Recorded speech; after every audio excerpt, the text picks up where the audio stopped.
طبعا في ظل الغلا اللي احنا فيه دوت انت ما انتش عارف هتعمل ايه ولا عارف هتجيب فلوس المكملات منين، ده ان ما كنتش هتقسط اساسا فلوس الجيم اللي انت بتروحه. وعشان انا حاسس بيك انا جاي اديك امل في الحياه واقول لك افتكر ان حياتك قرار، ده رقم واحد. وتاني حاجه هعرفك النهارده ازاي تقدر ان انت تحافظ على كل الاكل بتاعك والمكملات الغذائيه اللي انت بتاخدها في ظل الغلا اللي احنا فيه ده، وباسهل حاجه واسهل ما يكون. تابع معايا.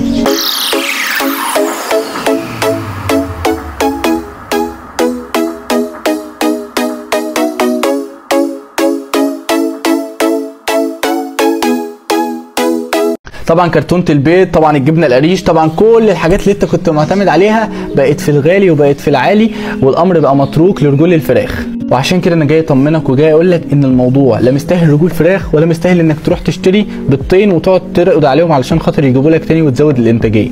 افهم وركز وهتعرف انا بقول لك ايه بعدين. باختصار كل الاكل اللي في البيت، ايوه كل الاكل اللي في البيت زي ما انت سمعت كده.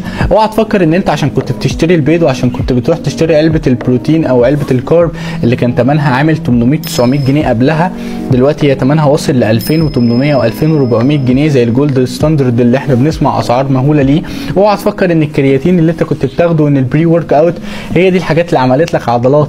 لا يا حبيبي، اللي عمل لك عضلات ان انت بتاكل، اللي عمل لك عضلات ان انت حاسب سعراتك الحراريه وبتدخلها في الوقت المناسب، اللي عمل لك عضلات ان انت ماشي على دايت كويس، اللي عمل لك عضلات ان انت بتاكل الاكل الصحي.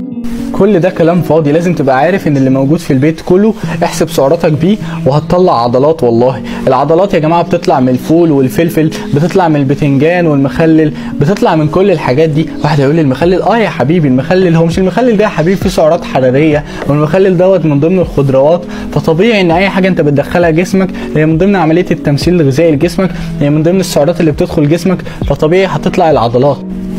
اوعى تفكر ان انت لو مفيش، افرض يا اخي ان الحياه ما فيهاش بيض، خلاص مش هتطلع عضلات. الحياه ما كانش فيها جبنه، اتخلقنا ما لقيناش جبنه، خلاص مش هتطلع عضلات. لازم تحط في دماغك دايما اللي عايز هدف بيوصل له، هيوصل له بقى عن طريق ان هو الحياه متأزمه، هياكل فول هيوصل له، فلفل هيوصل له، بيض هيوصل له، جبنه هيوصل له. مفيش امكانيه خالص والدنيا مزنقه وايه، كل اللي موجود في البيت وهتطلع عضلات على ضمانتي الشخصيه. مش بقول لك كده علشان خاطر اديك امل في الحياه وعشان خاطر تكمل تمرينك، بقول لك كده علشان خاطر تعرف ان اللي عايز يوصل لحلم وهدف بيوصل له. مش شرط الحلم انك تطلع على مسرح وتبقى الاول وكده، ممكن تكون هدفك ان انت تعمل جسم، ممكن تكون هدفك ان انت يبقى شكلك شيك في اللبس. فاوعى توقف شكلك الحلو في مقابل انك انت بتتحجج بحجه زي اصل حاجه غليت، اصل البيض مش عارف ايه، الامر متروك لرجول الفراخ. كل ده كلام فاضي. ما تحاولش ان انت تضيع وقتك، ركز في مستقبلك، ركز في هدفك هتوصل له من خلال الحاجه اللي في البيت. ما تبطرش على النعمه، ما تقعدش تقول في البيت انتوا مش موفرين لي الاكل، انتوا مش، الناس في البيت عامله اللي تقدر عليه. افتكر ان حياتك قرار.